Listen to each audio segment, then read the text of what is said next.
Fala fandom, eu sou o contador de histórias em mais um vídeo e dessa vez um que promete ser polêmico. O novo spin-off de Game of Thrones ainda nem lançou seu primeiro episódio e já tá gerando muita discussão entre os fãs. O elenco de House of the Dragon foi escalado com Steve Toussaint no papel de Corlys Velaryon, um dos personagens mais importantes da Dança dos Dragões e da história de Westeros, o que levou muitos fãs a questionarem Toussaint como Corlys, principalmente por se tratar de um ator negro. Para muitos desses fãs, acima de qualquer representatividade, vem primeiro a fidelidade à obra escrita por George Martin, que tem auxiliado na produção da série, aliás, e o vídeo de hoje levanta um questionamento simples. A família Velaryon, de cabelos platinados e pele negra, faz sentido dentro da lore do universo de Gelo e Fogo? Para responder isso, nós vamos analisar 4 descrições cânone dos livros. 1. O Império Valyriano. 2. O Povo Valyriano. 3. A Casa Velaryon e o próprio Corlys. E 4.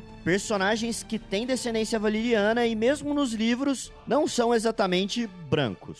Vamos começar pelo Império, então. A maioria dos fãs die hard do universo de Gelo e Fogo sabem bem do fim trágico do Império Valyriano, com um episódio conhecido como a Perdição de Valíria, mas nem todo mundo sabe o que vinha antes. Pois é, antes do Império Valyriano existia um outro império, o antigo Império Giscari. Os Giscari são os povos da região de Gis, tendo como sua principal cidade Astapor, aquela mesma que produz os Unsullied e que a Daenerys deitou fogo. O antigo Império Giscari se iniciou subjugando primeiro os seus vizinhos mais próximos e em seguida se expandindo até Sotorius, o continente mais ao sul de Westeros e Essos. Nós não sabemos exatamente quanto tempo o Império durou, mas sua queda veio justamente com a ascensão dos Valyrianos, que dominaram os Giscari e suas regiões.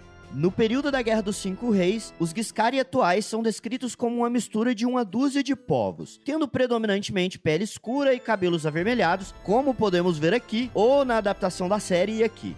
Isso é importante para essa discussão porque mesmo tendo sido dominado por valyrianos cerca de 4.900 anos, é perceptível que o povo Giscari é muito miscigenado, não demonstrando qualquer característica de seus senhores valyrianos, mas eu ainda vou falar deles. O que importa aqui é que o Império Valyriano era imenso, e assim como, por exemplo, o Império Romano, extremamente cosmopolita e diversificado. Se pensarmos na extensão de sua dominação, o Império dominou cidades do antigo Império Giscari e também as cidades livres, além de fundar colônias no já citado continente de Sotorius. Uma das principais características do Império eram suas estradas de dragão, interligando todo o continente de Essos, o que demonstrava interesse não em isolar os povos, mas em convidar as culturas diferentes de seu império a se conhecerem, comercializarem, mudarem de uma cidade para outra e por aí vai. Isso torna muito difícil acreditar que os valyrianos naturais de Valíria, sejam eles das 40 famílias nobres ou não, jamais tenham tido relações com outras raças e culturas, o que significa que a miscigenação de raças com toda certeza aconteceu. É até possível compararmos mais uma vez com o Império Romano, em que muitos de seus imperadores nem mesmo eram italianos, como por exemplo Trajano, que era espanhol, Séptimo Severus, que era africano, ou Filipe o Árabe, que era árabe. Se pensarmos que o Império Romano é a inspiração de Martin para boa parte da construção do Império Valyriano, dificilmente o povo valyriano permaneceu inteiramente puro do começo ao fim do Império. E isso nos leva à nossa próxima questão, que é: como podemos definir um valyriano? Ok, os valyrianos originais que construíram o Império podem e devem ser considerados valyrianos, mas e após 5.000 anos de Império? Quem é considerado valyriano ou não? Pessoas nascidas dentro do Império como um todo, ou somente aqueles que nasceram nas cidades originalmente valyrianas? Servos, comerciantes e escravos nascidos em Valíria são valyrianos? Ou somente os nobres de linhagem pura e antiga? Esses questionamentos vão depender totalmente do ponto de vista de quem está argumentando. De forma geral, você pode ser um valyriano descendente de um Giscar ou de qualquer uma das cidades livres. E por mais que os nobres valyrianos casassem entre si para manter a linhagem, isso não os impediria de terem filhos fora do casamento com alguém de outra etnia e, consequentemente, miscigenados. Mas ok, por motivos de eu preciso disso pro meu TCC, vamos analisar os valyrianos originais, os nobres das 40 casas das quais os Targaryen faziam parte. A descrição do apêndice do livro Game of Thrones diz claramente: os Targaryen são o sangue do dragão, descendentes dos grandes senhores da antiga cidade franca de Valíria, sua herança proclamada em uma beleza impressionante, alguns dizem desumana, olhos lilás, índigo ou violeta e cabelo prata, ouro ou platinado. Em nenhum momento, a descrição dos grandes senhores de Valíria cita a cor da pele. Mas existe sim um momento cânone, onde o próprio Martin fala sobre a cor da pele dos valirianos, especificamente ao se referir aos Senhores de Dragão, no livro O Mundo de Gelo e Fogo, onde a descrição diz: muitos Dragon Lords tinham pele clara, cabelo prateado dourado e olhos roxos, lilazes ou azuis claros. Muitos tinham pele clara, o que claramente significa que não eram todos. Então poucos não tinham pele clara ou cabelos prateado dourado e olhos lilazes. E isso analisando os nobres, que casavam entre si para proteger a sua linhagem de sangue de dragão. Sim, os Targaryen têm as características acima citadas, mas outros senhores de dragão poderiam ter características diferentes. Por si só, as próprias descrições dos livros não definem valirianos como pessoas de pele branca, sejam eles nobres ou plebeus, de linhagem pura ou miscigenada. Então agora vamos ao caso específico dos Velaryon e do próprio Corlys. Inegável nessa discussão inteira é o fato de que os Velaryon têm descendência valiriana. A fundação da casa, inclusive, é dita pelos próprios Velaryon datar de muitos anos antes da chegada dos Targaryen. Uma coisa que é certa: ao chegarem em Westeros, os Velaryon não tinham dragões sobre o seu domínio, o que significa que, apesar de valirianos, jamais fizeram parte das 40 famílias nobres de Dragon Lords, já que nos livros fica explícito que os Targaryen são a última família restante. Ou seja, os Velaryon muito provavelmente descendem de comerciantes, servos ou escravos, e não de nobres. Sua importância em Westeros foi construída na direção da nobreza, mas isso é em Westeros e não na antiga Valíria. Isso significa que os Velaryon não se casavam apenas com nobres e, consequentemente, é extremamente possível que já em Valíria fosse uma família de miscigenação, seja através do casamento com bastardos de Dragon Lords ou eles próprios os bastardos a princípio. A conclusão sobre isso é bem simples. Faz sentido que os Velaryon possam ter as características valirianas, e mesmo eu não sendo um especialista em biologia e genética, eu diria que faz sentido também terem uma cor de pele diferente.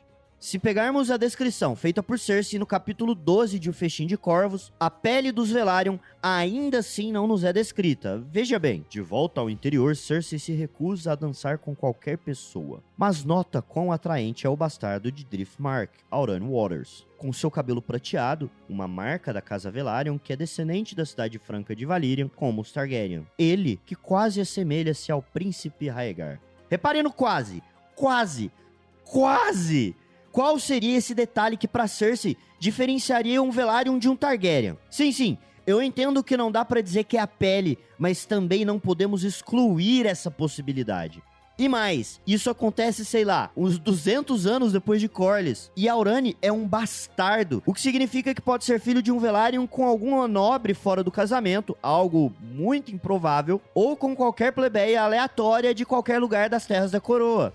E agora que eu peguei ar, vamos falar de Corlys, o Serpente Marinha. Pelo que sabemos através do livro Fogo e Sangue, Corlys já muito cedo adotou a tradição familiar da navegação. Eu dei ênfase em tradição familiar porque eu vou voltar nisso já que é importante. Por enquanto a gente segue. De toda forma, durante a sua trajetória, Corlys atravessou o Mar Estreito até Pentos com um tio quando tinha ainda 6 anos de idade, e passaria a fazer viagens desse tipo todo ano daí em diante, trabalhando junto com a tripulação e nunca apenas como um lorde ou capitão. Aliás, quando atingiu a idade de 26 anos, Corlys, aí sim já capitão, já havia navegado até Lannisporto, Old Town, Lys, Tyrosh, Pentos e Myr.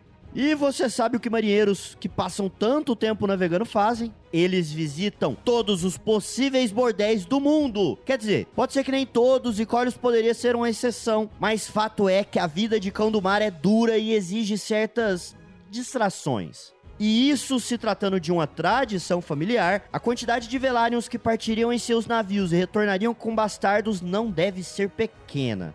Soma-se a isso o fato de que os Velaryon aparentemente têm uma certa tradição de oficializar os seus bastardos, e eu diria que temos sim uma forte possibilidade de que mesmo lá atrás, ainda em Valíria, tivessem pele branca, e isso há muito pudesse ter se perdido.